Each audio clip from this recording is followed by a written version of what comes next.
Good morning. I am going to be recording my summary of day 2 from week 1 of the Elijah study by Priscilla Shirer. She starts off by saying, legendary, larger than life is how many scholars describe Elijah. Almost he is next to Moses as one of the primary figures of the Old Testament. He's used as a spiritual reference even going forward into the New Testament. And so his little short time in the Bible made such a great impact that it's definitely notable for years to come. But was he superhuman? No, because in James 5:17 it says that he was human just like us. So in other words, we have the same battles as Elijah did. He was irritable just like us, hungry, discouraged. He had the same struggles that we did. So why are we putting some of these humans on a pedestal? Priscilla, she brings a good point here. We do that. We put humans on a pedestal, right? We like to say, well, Elijah, he was so much better than me. I'll never be able to do that. Or, Moses, wow, what great faith to do what he did. Or, Joseph being sold and then still conquering what he did, through God. We put these people on these pedestals thinking that we can never be that either. We separate ourselves, from them. But in reality, they were human just like us. So why are we putting them on a pedestal? Well, Priscilla says there's 2 reasons, okay? She says, 1, it creates a safe distance between us, and it makes us think we are just too different, right? We're just too different. We can't do that. I'm not like them. They're not like me. Number 2, it allows us to lower the bar for ourselves, right? And so that's a disservice for us. We're saying, well, we're not like them, so we're not called to do the same kind of stuff. We're lowering that bar for ourselves automatically, thinking that they're on this pedestal and we're not, right? Or that we can't ever get there to do something as great as they did. We tend to think that they are so far above us that it actually excuses our laziness and our complacency or lack of spiritual sacrifice. We don't have diligence. We think, well, I'll never be like them, so that's okay, right? We give ourselves an excuse, and that's not okay. So, after all, who are we? We're just ordinary people, right? But these pedestals can be devastating for us and the legends themselves, right? I never really thought of it this way until Priscilla, noted it. She said that for them, the people that we idolize, we cripple them sometimes, right? We make them feel too much pressure to be perfect. And, they're human, just like us. So they're going to have problems just like us. And they're going to have moments of, stumbling and falling just like us. So we cripple them and give them too much pressure on their shoulders, right? And that's not fair.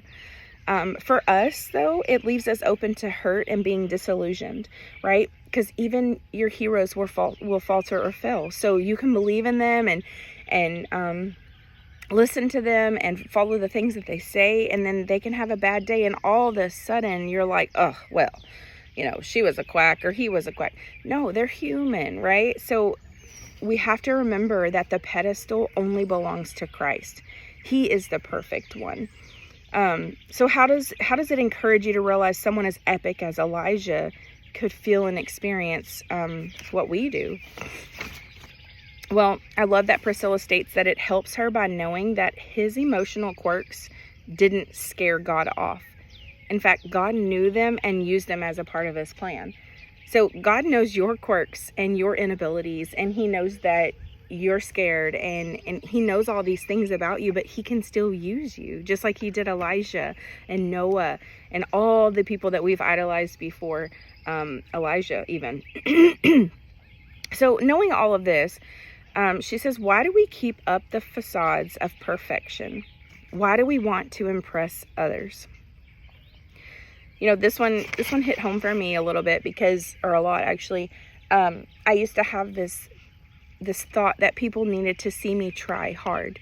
People needed to see me be perfect, right, in Christ, because I thought that Christianity, when I submitted to that calling in my life of like, Lord, you are going to be the Lord of my life, that people needed to see the change in me, right?